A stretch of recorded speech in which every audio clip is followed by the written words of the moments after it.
अस्सलाम वालेकुम dear students. Biochemistry का जो टॉपिक आज हम डिस्कस करेंगे वो है न्यूक्लिक एसिड। ठीक है, न्यूक्लिक एसिड बिल्डिंग ब्लॉक होता है।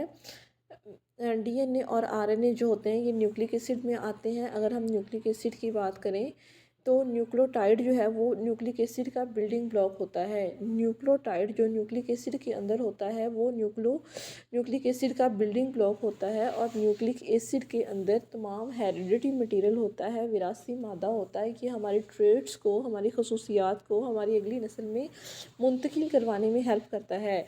न्यूक्लिक एसिड के अंदर डीएनए और आरएनए होते हैं।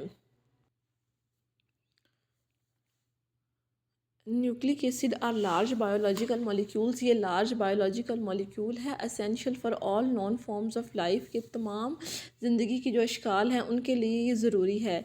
Nucleic acid which includes, nucleic acid के अंदर क्या क्या इंक्लूड होता है? डीएनए होता है जिसे डीऑक्सी राइबो न्यूक्लिक एसिड कहा जाता है, and RNA ribonucleic acid को कहा जाता है।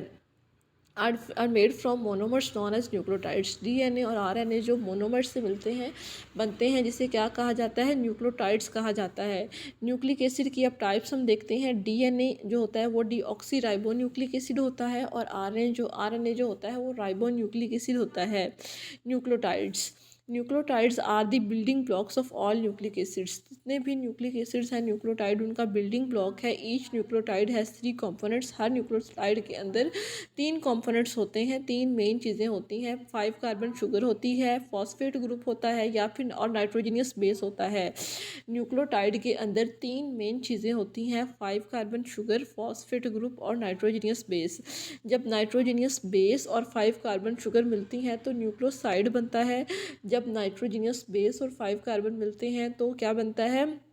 न्यूक्लियोसाइड। अब जब ये न्यूक्लियोसाइड फॉस्फेट ग्रुप के साथ अपना बॉन्ड बनाएगा या अटैचमेंट करेगा तो न्यूक्लियोटाइड बन जाएगा।